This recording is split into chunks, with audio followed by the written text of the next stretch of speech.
your first tournament? That's a good question. It was probably a 1 day event. I probably shot 90 and finished fifth, and I loved it and walked out of there. But yeah, that's a good question. I'd love to know what that was. And so, you got to start somewhere, right? But obviously, at some point, you made progress, and the rounds you were shooting were going lower, and you were finding some success.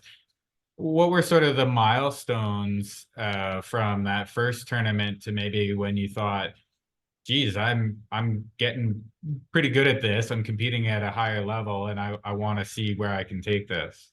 Yeah, for sure. There's a big part of the Glendale was there's a couple other juniors there that were my age, and I kind of just got put in with them and played with them a bunch. And they were better than me when I first started playing, and I just slowly, I worked hard on my game. I love the individual aspect of golf. I think being out there with just you and your mind is a very, very cool thing, and that's why golf is, such a hard sport, but a great sport. And so I'd work hard and I'd slowly catch up to them, and then, shoot 85, shoot 80. I remember actually one of the first times I shot under 80 in a tournament was the Glendale Junior Club Championships. I remember it was like a 10-person gallery on the last hole, and I was as nervous as could be. Had to make a 5-footer to shoot 79. And then, it's a big, big day, big milestone. Everybody thought it was, wow, he shot 79, and then that was kind of the age I started to really play more tournaments, the 2-day tournaments.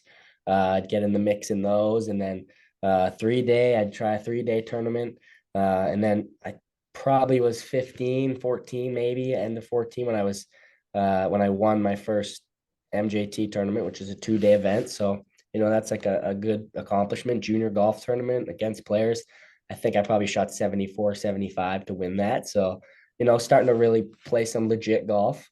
And then just slowly keep progressing, start to learn how to shoot under par. And when you're going low, keep it going, things like that.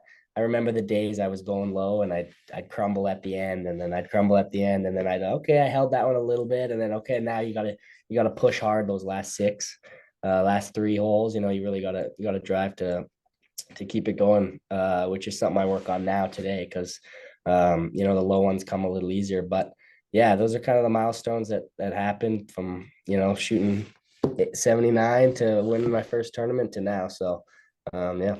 That's great. And so you talked a little bit about practice. Um, a lot of the great golfers have a lot of discipline around practice. What did that look like for you as a junior? How did you work on your game? Yeah, so in the summers, obviously being from Canada, hockey season ends, or you may play a little bit of spring hockey, and then you kind of have some time off. So, being a young kid, you don't have much to do. You want to just play sports and play with your buddies. So I'd literally spend all day at the Glendale, pretty much the pool. It goes to go for a swim, go to the range, putt, play a couple holes, practice hole there. And yeah, I don't know. I just that's probably how I fell in love with it. Just grinding by myself, learning how to chipping all day, putting spin on the ball. He thought it was the coolest thing. Um, so yeah, things like that. And I still do that today. It's still so fun to learn shots every day and learn how to master them and really hone in on them. And so yeah, that's just a lot of grinding and by yourself and long hours. But if you enjoy it, that's how you get really good at this game. Now, you talked about Canadian summers and as part of your development in the Canadian winters. I mean, such a big part of the game is putting.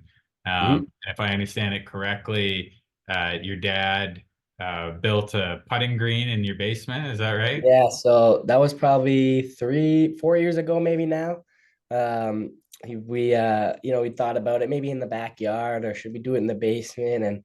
And do we drill into the flooring, things like that. We thought about it for a long time, but I kept egging them. Come on, like let's make one, like even a 10-foot green. So we pulled the trigger and made a nice big. It's probably 15 by 15 feet, square putting green in my basement, and that was huge. I'd get home from practice, hockey practice, and just go putt, chip putt down in the basement, things like that. All things like that really matter, and that was, yeah, that was a huge part of my development. That was cool. Something my dad did for me, which was amazing. And it wasn't just flat, was it? You could put some angles on it so you could work Yeah, on we some. so we ended up not drilling into the flooring. I don't think my mom was too fond of that idea. So we built up 2x4s on end with plywood drilled in, and then we lifted one of the ends of the green. And so, you can hit from both sides, left to right, right to left, straight putts, uphill, downhill, pretty much. Nothing severe, nothing like, I mean, pretty close to the real thing, but yeah, as good as it'll get in the basement. So that was really good. That's awesome. So you're training, you're growing up, you're hitting some milestones, you're winning some tournaments. When did Team Canada sort of come onto your radar as an option? How did that come together? Yeah, so this is my fourth year now on Team Canada, third or fourth year now on Team Canada. So I remember I had a really solid summer, however many years, 3 or 4 years ago. I had a solid summer and played some really good golf and actually, finished strong in big events against professionals and amateurs. And every year for the Canadian junior national team, there's a selection camp. So they invite a bunch of kids from different provinces. I think there was 25 juniors in the field. And it took that week as we'd wake up, we'd train in the morning, do drills, combines, they'd assess our games, we met the coaches, and then we'd play a tournament. The last 3 days of the camp was a 3-day tournament. And this is another milestone now that you bring it up that I really remember. I always text my dad, I can never go low. Like it's hard. Like I'm good. I'm a really good player. I'm obviously here, but there's just something that's and the last 9 of that tournament, I was probably in 15th place, and I birdied 6 out of the last 7 holes. To shoot 30 on the back, to shoot 66 in the tournament, to finish fourth, I believe, and just shot up and showed some clutch. And I'm an athlete, and I finished strong in that tournament. And hey, I want to be on Team Canada. I really showed it, and I think that made it an easy selection for them to select me for that year, and I've been on ever since. So haven't slowed down and keep playing good with being on Team Canada. Adds a little pressure, and some people take it as, oh, it's pressure, or yeah, I'm on Team Canada, and that's how I took it. Like I'm one of the guys now. Let's show off and really play my game and show what I got. So I've taken that in stride and made the most of it. But yeah, Team Canada has been awesome and really supportive.